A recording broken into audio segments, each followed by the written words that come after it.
Well, ladies and gentlemen, this is a monumental moment happening right now. I just watched it. It's official. RFK Jr. dropping out of all the swing states. And I'm going to talk about that in a second, why he's doing it. I think it has to do with appeasing people within his party, trying to stay on the ballot in some of the states because they work so hard for it. But the bottom line is all the major swing states, RFK Jr. is dropping out. I remember I called this about a month ago. I'm not trying to take credit for it or do a victory lap, but I'm just saying, let's discuss this. You can see him speaking right there. I wanted to wait for him to officially endorse Trump. He was tearing into the left, the Democrats, for the total gaslighting to where they're fighting for democracy, but they're keeping him off the ballot. He started as a Democrat in this cycle. It just shows you how deranged those people are. They alienate everyone that doesn't 100% follow them. And this is the result you get. He's just a casualty of how the Democratic Party at this point is just total lunacy. The dude was left wing. He was running as a Democrat. They kicked him out. He ran as an independent. They tried to keep him off ballots.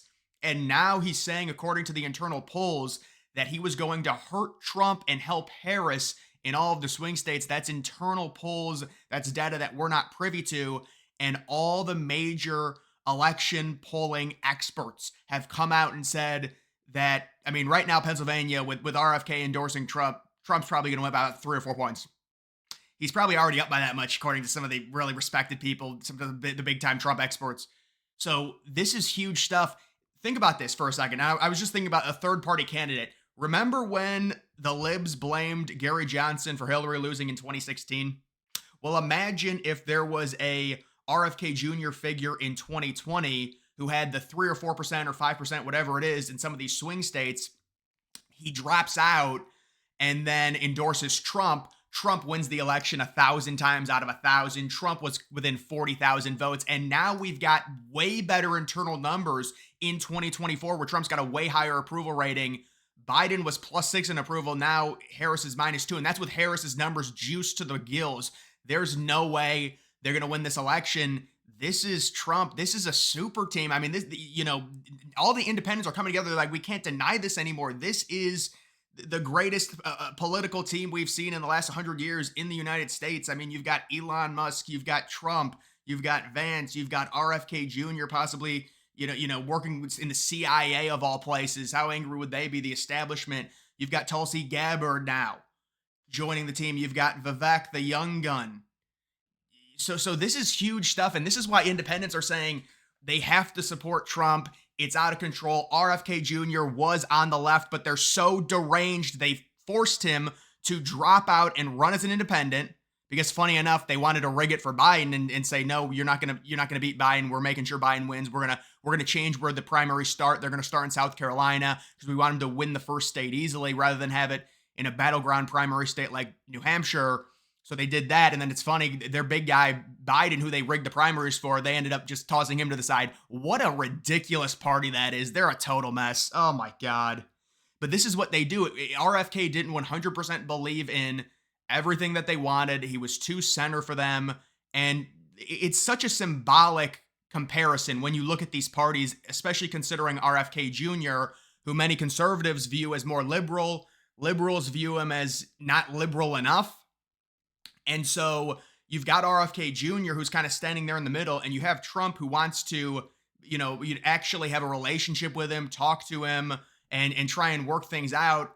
And Kamala Harris and her campaign, I think they just made that up. You guys remember the report about a week ago where it was like RFK Jr. is begging Kamala Harris.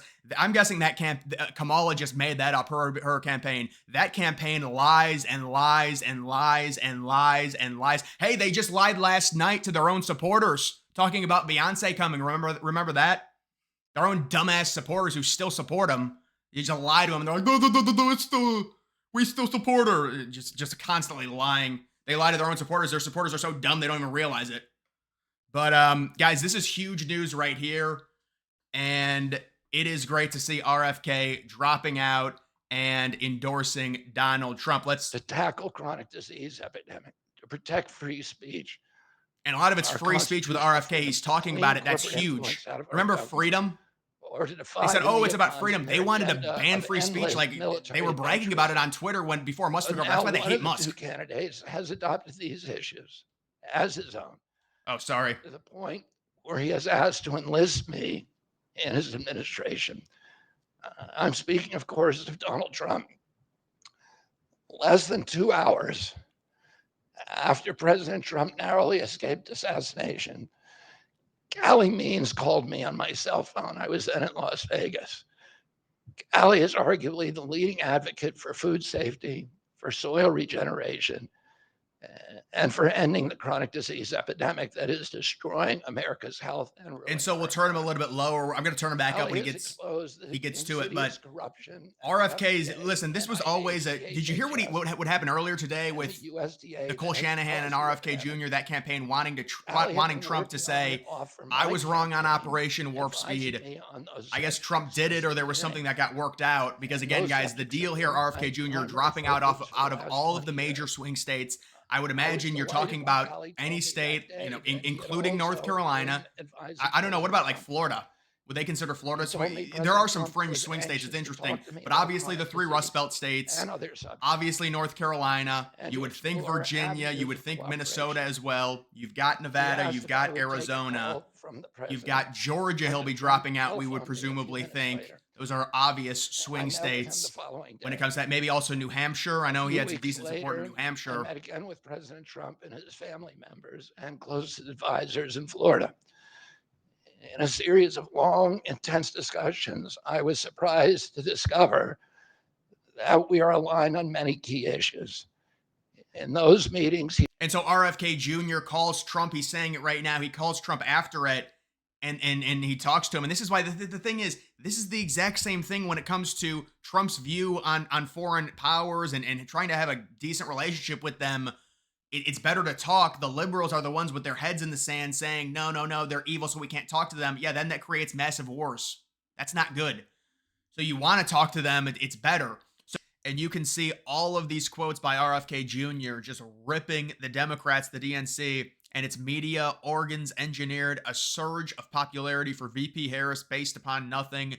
No policies, no interviews, no debates, only smoke and mirrors. He's been going after them, and they've become the party of war, censorship, corruption, big pharma, big tech, and big money. And I'm also hearing that apparently CNN and MSNBC cut away from RFK Jr. as he was making his announcement, just like they did with JD Vance a few days ago, or it was like yesterday when they were talking about, what do you think about RFK Jr. endorsing you? They're very afraid of RFK Jr. That is very clear. So, guys, I'm probably going to do some more reaction to this, but I just wanted to get this video out. It is big news, and it is all of the key battleground states. RFK is dropping out. I think he wanted to have some type of, they've already spent all this money, so they're not going to fully drop out. They still want to have their name on the ballot because of the amount of money that his campaign has spent, because of the amount of time that the volunteers have spent. I'm guessing he figures he owes it to them. This is just my speculation on why he would stay on the ballot in the non-swing states. Obviously, he's got no chance, but it's just, I think it's more of a symbolic thing to all the people that volunteered in his campaign as to why he's staying on. But I'm not going to do a victory lap. I was totally in on this, though. I was first to, but nobody's going to remember. My supporters, my fans know I was first on this, but I'm not going to do a victory lap. Guys, that's going to do it for this video. Make sure you follow me on X. Link to that's always in the description.